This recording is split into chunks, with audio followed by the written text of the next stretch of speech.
Hello बच्चों, welcome to your channel physics with king sensor. बच्चों शुरू करते हैं आज का टॉपिक। बच्चों आज के इस टॉपिक में हम लोग शुरू करने वाले हैं या पढ़ने वाले हैं मैक्सवेल्स इक्वेशन, जो कि इलेक्ट्रोमैग्नेटिक वेव जो आपकी आज यूनिट शुरू हो रही है उसकी पहली टॉपिक है। तो सबसे पहले हेडिंग बनाते हैं मैक्सवेल के विद्युत चुंबकीय तरंगों या विद्युत चुंबकत्व के क्या समीकरण है। तो हेडिंग बनाते हैं Maxwell's equation of electromagnetic wave. Maxwell के विद्युत चुंबकीय तरंगों के समीकरण।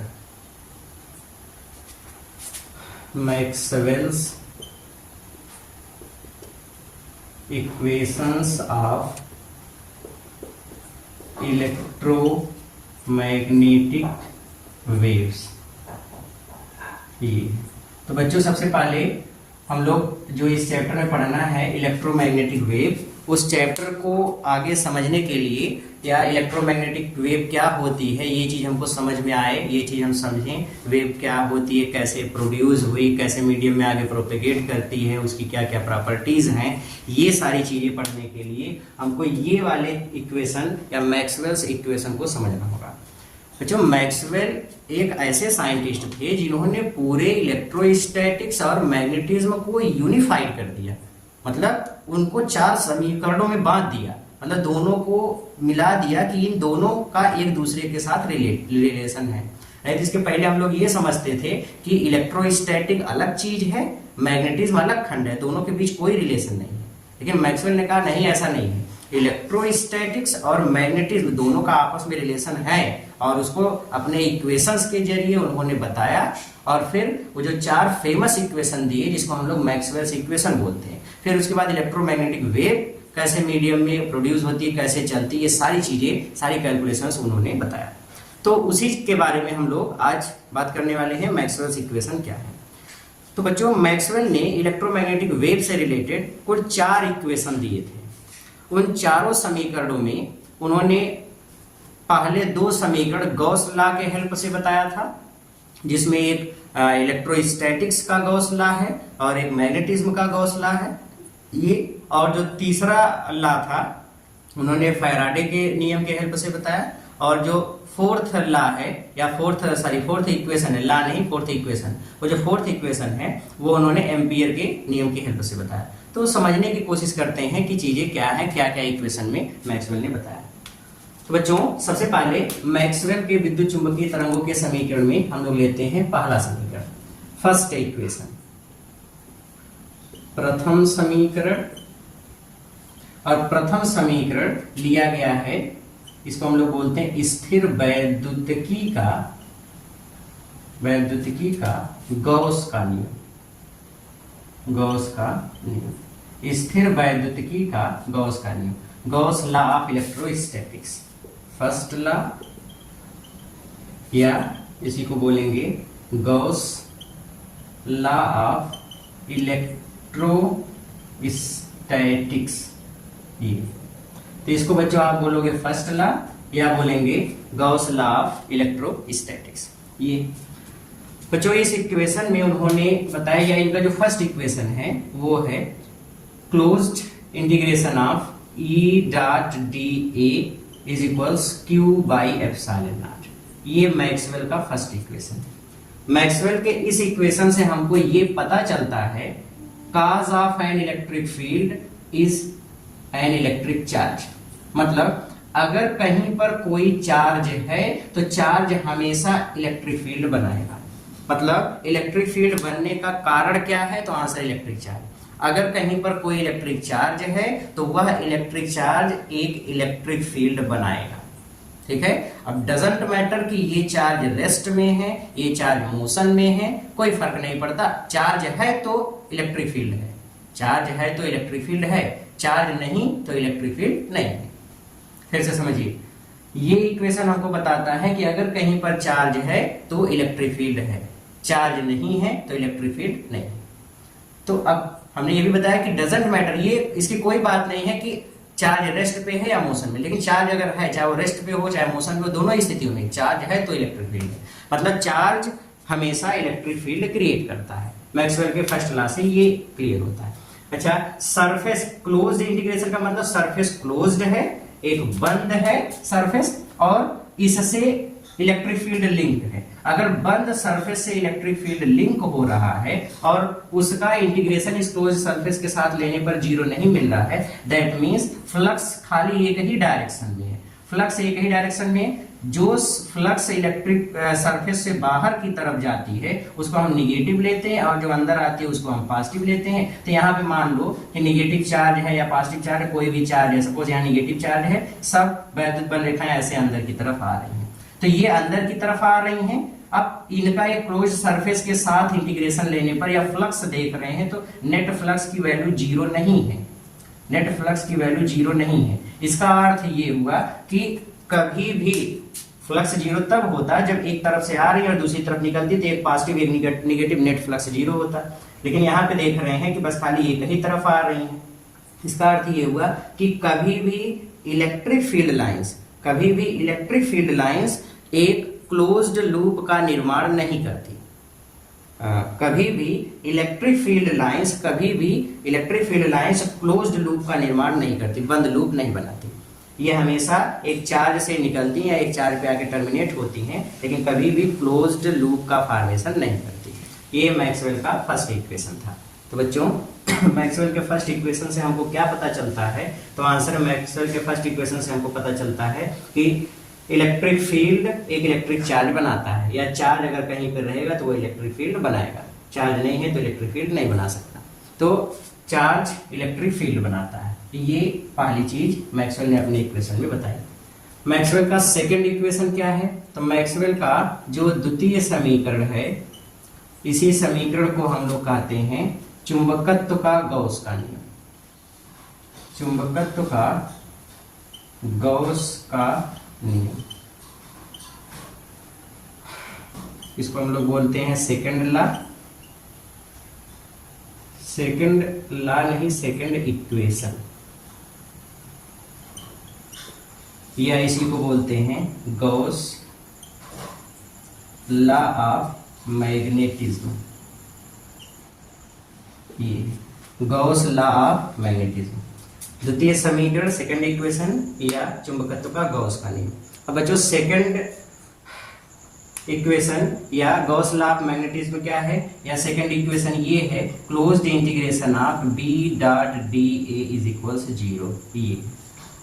ये इक्वेशन हमको बताता है बच्चों कि अगर कहीं पर कोई क्लोज्ड सरफेस है, उसके अंदर अगर हम कोई सोर्स ऑफ मैग्नेटिक फील्ड ले लिए, तो यहाँ से जो फ्लक्स निकलेगा और बाहर से जो आएगा, मतलब इस पूरे सरफेस से होकर गुजरने वाला जो क्लोज सरफेस से होकर गुजरने वाला जो टोटल मैग्नेटिक फ्लक्स है, उसकी वैल्यू जीरो, क्योंकि एक तरफ से निकल रही है तो निगेटिव, एक तरफ आ रही है तो पॉजिटिव, जितनी निकली उतनी आ रही है, तो नेट मैग्नेटिक फ्लक्स कितना हो गया? जीरो।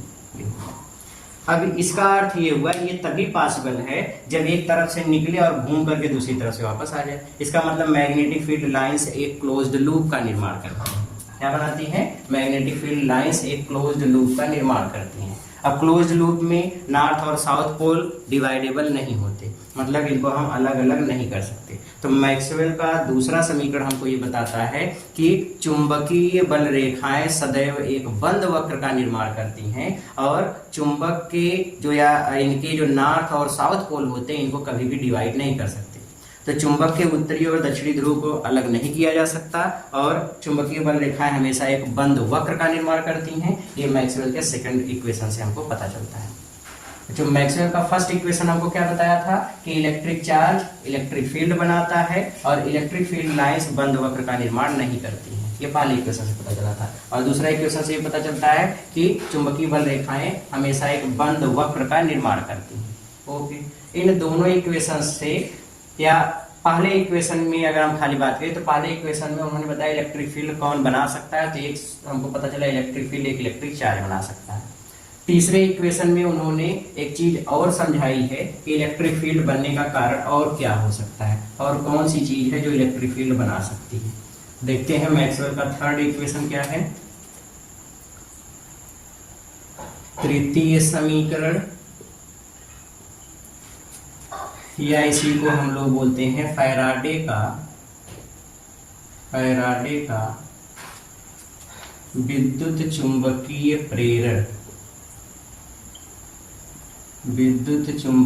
प्रेरण संबंधी नियम।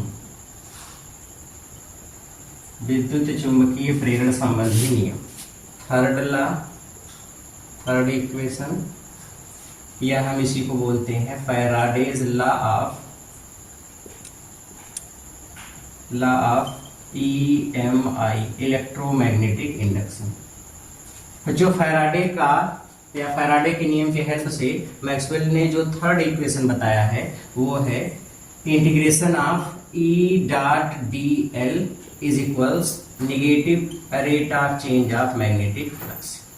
नेगेटिव साइन अपोजिशन को रिप्रेजेंट करता है, जैसा कि हम लोग इलेक्ट्रोमैग्नेटिक इंडक्शन वाले चैप्टर में पढ़े हुए हैं।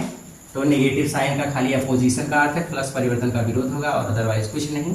अब बाकी इस इक्वेशन को हम और ज्यादा समराइज करें, E.dl इज इक्वल्स, इसको आप लिख सकते हैं d/dt of 5b is equals B.A। अब एरिया तो कांस्टेंट रहेगा, बचेगा क्या b, जो कि टाइम के साथ वेरिएबल है। ये थर्ड इक्वेशन हमको बताता है d/dt ऑफ b का अर्थ है rate of change of magnetic field, मतलब समय के साथ मैग्नेटिक फील्ड बदल रहा है, मैग्नेटिक फील्ड वेरिएबल है। तो इस थर्ड वाले इक्वेशन से हमको ये पता चलता है कि एक वायरिंग मैग्नेटिक फील्ड, एक परिवर्तनशील चुंबकीय क्षेत्र एक इलेक्ट्रिक फील्ड बना सकता है।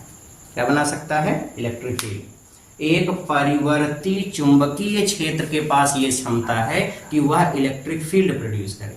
तो एक wiring magnetic field can be create an electric field, एक परिवर्ती चुंबकीय क्षेत्र एक विद्युत क्षेत्र बना सकता है। जो फर्स्ट इक्वेशन में क्या बताया था उन्होंने कि इलेक्ट्रिक फील्ड कौन बना सकता है? Electric charge. तो हमको पता चल गया सोर्स ऑफ इलेक्ट्रिक फील्ड, मतलब इलेक्ट्रिक फील्ड कौन कौन बना सकता है, कौन कौन से सोर्स है जो इलेक्ट्रिक फील्ड बनाएंगे। तो एक इलेक्ट्रिक चार्ज है जो इलेक्ट्रिक फील्ड बनाएगा, और दूसरा एक परिवर्तनशील चुंबकीय क्षेत्र है, एक वायरिंग मैग्नेटिक फील्ड है जो कि इलेक्ट्रिक फील्ड बनाएगा। तो इलेक्ट्रिक फील्ड या तो चार्ज बनाए या वायरिंग मैग्नेटिक फील्ड बनाए। तो ये उन्होंने बताया है अपने थर्ड इक्वेशन में। तो मैक्सवेल का थर्ड इक्वेशन है क्लोज इंटीग्रेशन ऑफ E.dl बराबर नेगेटिव d/dt ऑफ 5b, या इसी को हम 5b के साथ B.A लिख करके और समराइज करें और सरल करें तो ये हमको मिलता है इंटीग्रेशन E.dl बराबर माइनस d/dt ऑफ B.A, मतलब मैग्नेटिक फील्ड टाइम के साथ वेरिएबल है। एक वायरिंग मैग्नेटिक फील्ड एक परिवर्तनशील चुंबकीय क्षेत्र के पास पावर है कि वह एक इलेक्ट्रिक फील्ड बना दे। तो एक वायरिंग मैग्नेटिक फील्ड एक इलेक्ट्रिक फील्ड बना सकता है। तो ये है बच्चों मैक्सवेल का थर्ड इक्वेशन। अब मैक्सवेल का फोर्थ इक्वेशन क्या है? सबसे इंपॉर्टेंट चीज मैक्सवेल के इस इक्वेशंस में, और उसी चीज को हमको बड़े डिटेल में समझना है कि मैक्सवेल का फोर्थ इक्वेशन क्या है। इसके लिए हम लोग एकदम ऊपर एकदम पर्याप्त जगह ले करके हेडिंग बनाएंगे। फोर्थ, मैक्सवेल का चतुर्थ समीकरण, फोर्थ इक्वेशन, या इसी को हम लोग पहले तो खाली एम्पियर का नाम दिया जाता था, लेकिन अब इसको हम लोग एम्पियर मैक्सवेल के नाम से जानते हैं। एम्पियर मैक्सवेल समीकरण, इसको आप बोलोगे फोर्थ इक्वेशन, या इसको आप बोलोगे एम्पियर मैक्सवेल्स इक्वेशन। ये अब फोर्थ इक्वेशन क्या है, पहले इसके बारे में पूरी डिटेल से, कॉन्सेप्चुअल टॉपिक है ये, तो डिटेल से समझने की कोशिश करिए।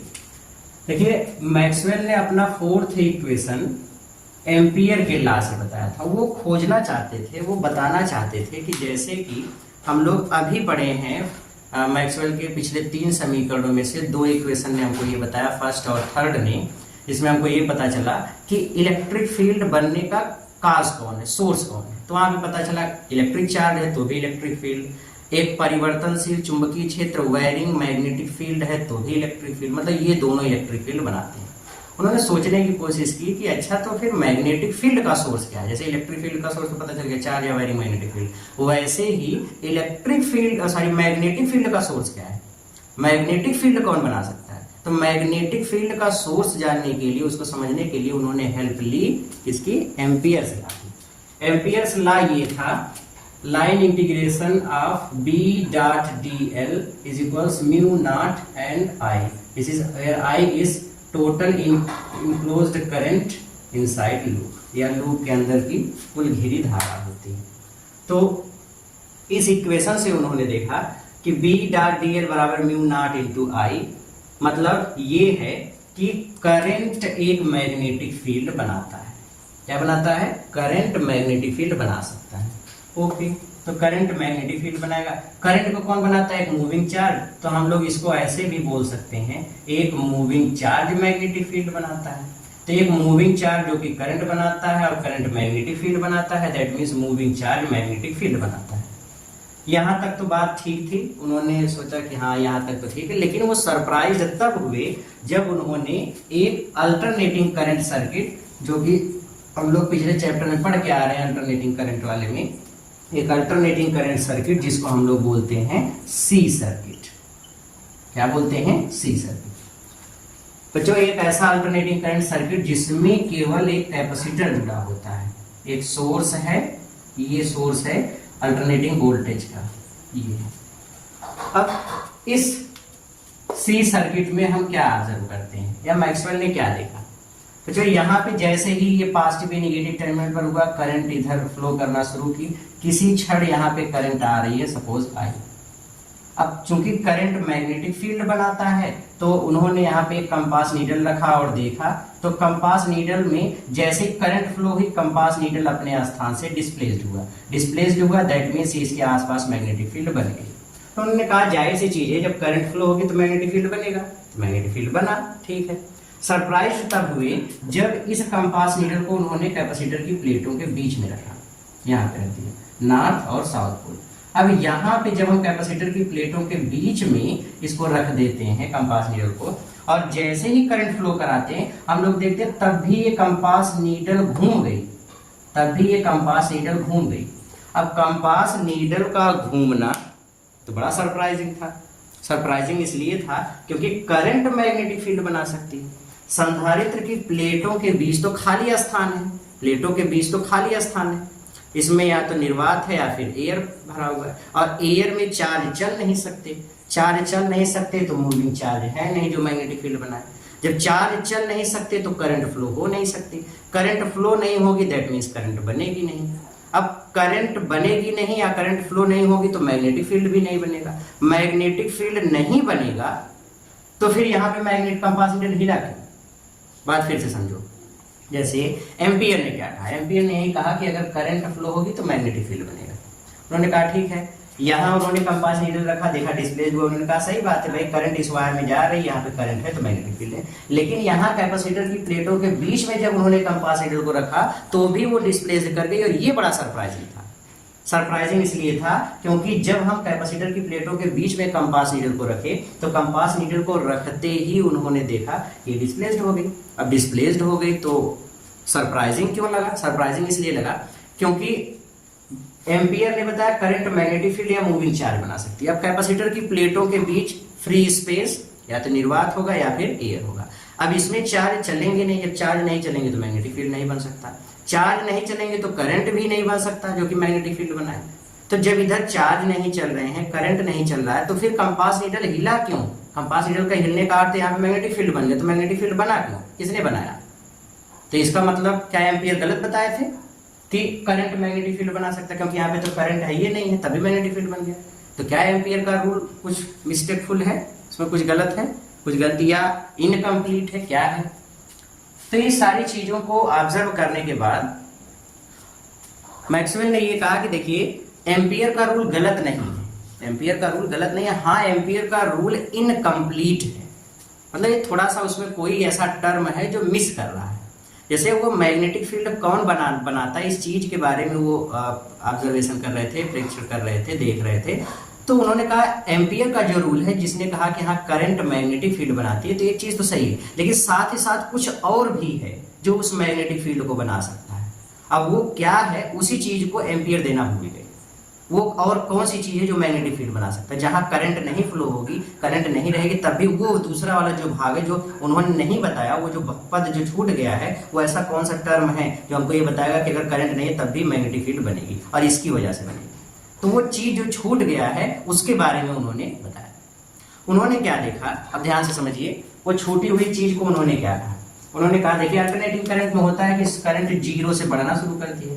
करंट जीरो से बढ़ेगी, तो जब जीरो करंट होगी तो इस पर कोई चार्ज स्टोर नहीं हुआ। जीरो से करंट बढ़ना शुरू की तो चार्ज स्टोर होता चला गया। जैसे जैसे चार्ज स्टोर होते चले जाएंगे, इंडक्शन के कारण इधर नेगेटिव चार्ज आएगा, इसके प्लेटों के बीच एक इलेक्ट्रिक फील्ड डेवलप हो जाएगा, एक इलेक्ट्रिक फील्ड डेवलप हो जाएगा। अच्छा, करंट की वैल्यू जैसे जैसे बढ़ती जाएगी, चार्ज ज्यादा से ज्यादा स्टोर होंगे, इलेक्ट्रिक फील्ड बढ़ता चला जाएगा। इलेक्ट्रिक फील्ड बढ़ रहा है, फिर जैसे जैसे करंट घटे, चूंकि अल्टरनेटिंग नेचर की है तो एक बार करंट जीरो से मैक्सिमम, फिर मैक्सिमम से जीरो, फिर अपोजिट डायरेक्शन में जीरो से मैक्सिमम, फिर मैक्सिमम से जीरो।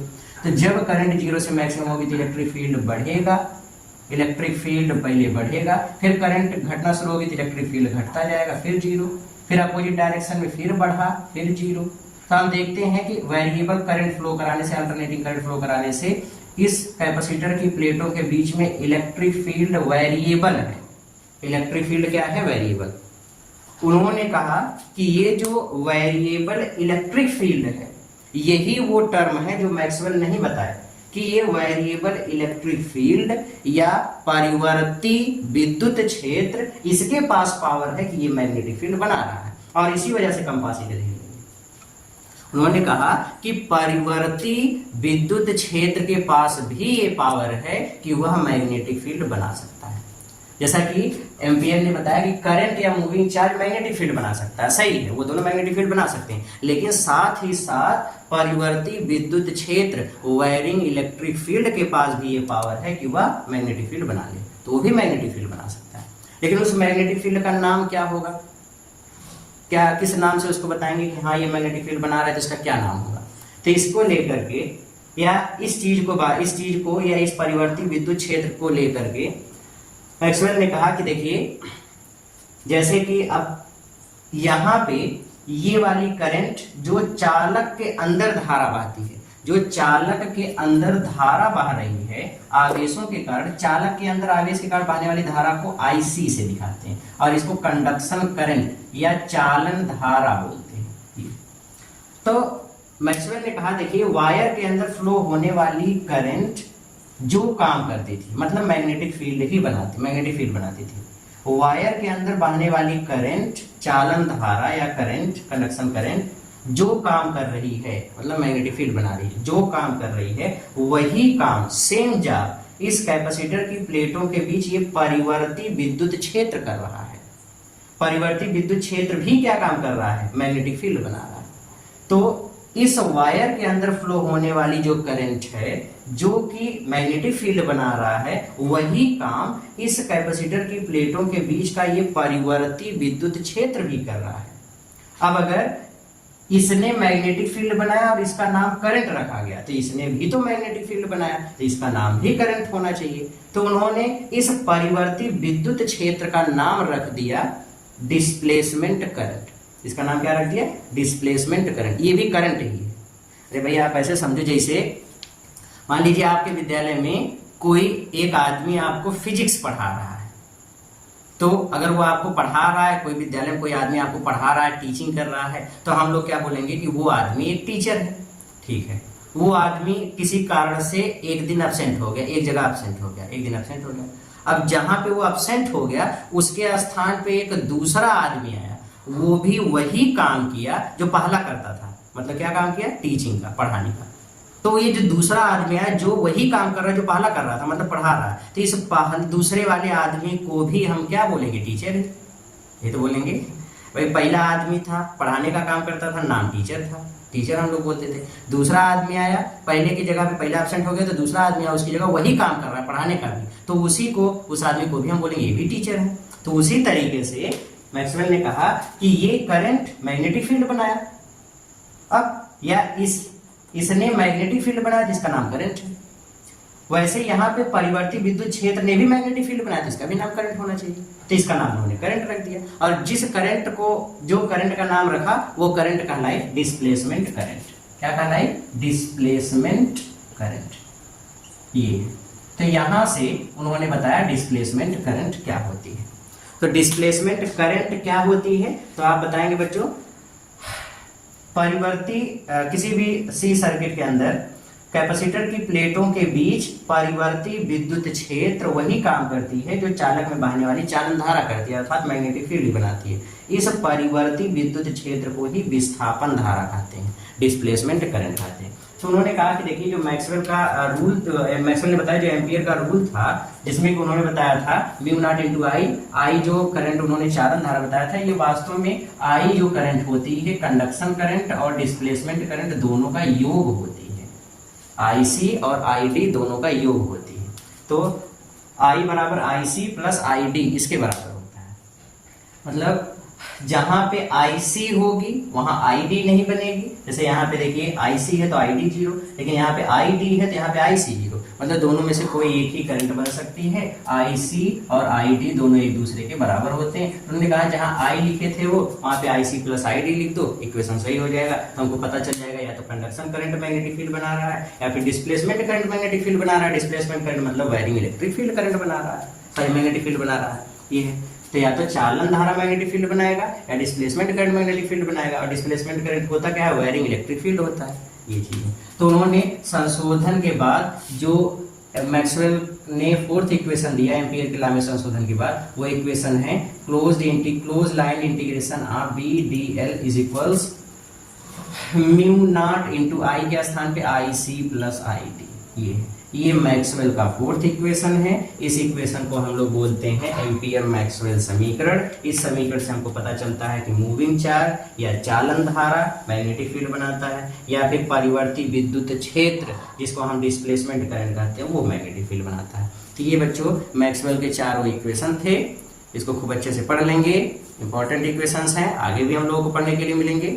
बाकी इसके आगे हम लोग कल पढ़ेंगे। तब तक पढ़ते रहिए, मेहनत करते रहिए। All the very